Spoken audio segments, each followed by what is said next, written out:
Architects create scaled models of their home designs for several important reasons. Scaled models provide a tangible and three-dimensional representation of the architect's vision. They allow both architects and clients to visualize the design in a physical form, offering a better understanding of spatial relationships, proportions, and overall aesthetics. The model serves as a communication tool between architects, clients, and other stakeholders involved in the project, such as builders and engineers. A physical model can convey the design ideas more effectively than drawings or digital simulations, helping everyone involved to grasp the concept early. So creating a physical model can aid architects in refining their design.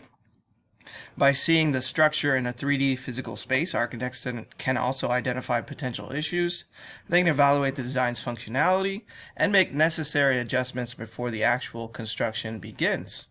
This is an iterative process, and it is crucial for creating functional and aesthetically pleasing spaces. Scaled models are an essential tool in the architectural design process, facilitating communication, collaboration, visualization, and problem solving.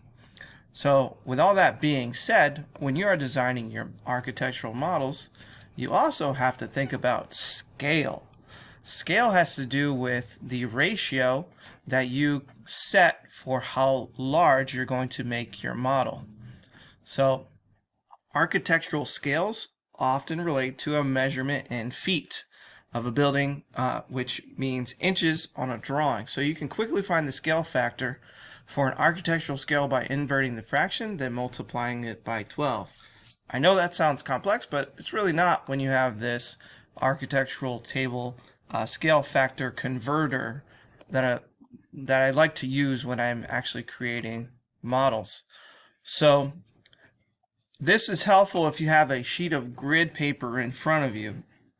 And on your grid paper, we have already determined that the units on a grid, the little squares, are 0.25 inches. So for our scale, for our architectural models, we want to work in the ½ inch equals 1 foot. So if you're looking at a sheet of grid paper, every 2 squares on the grid is going to equal 1 foot in reality, or this is also known as 1/24 scale. So for example, you've probably like, oh, I might have heard that before somewhere.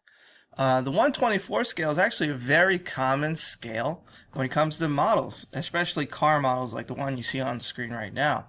So the 1/24 means it's scaled down by 1/24. So that means that every ½ inch is equal to 1 foot. So for example, if this car was 6 inches long, it would actually be, in reality, it would be a 12-foot car in reality because it's in 1/24 scale. There is actually scale converters on the internet that you can find.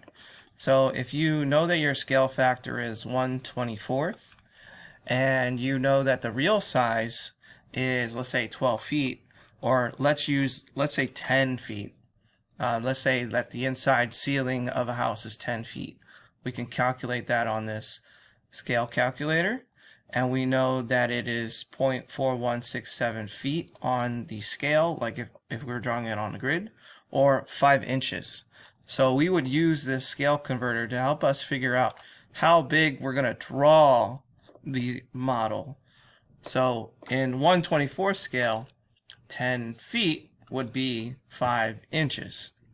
I'm hoping that is starting to be a little more clear. So what you should do is, with your architectural model projects, figure out the scale that you're going to use, and I highly recommend using the 1/24 scale. Anything bigger than that might not actually fit on the grid paper that we use. But as an architect, you'll obviously be drawing in all of these scales if you end up, taking this way further into the field of architecture. But for our purposes, it's going to be very helpful and a lot easier if you stick to the 1/24 scale because of the size of the grid paper that we use. So to just reiterate and to review, Architects use a scale in order to be able to draw smaller versions of the real world versions of their models.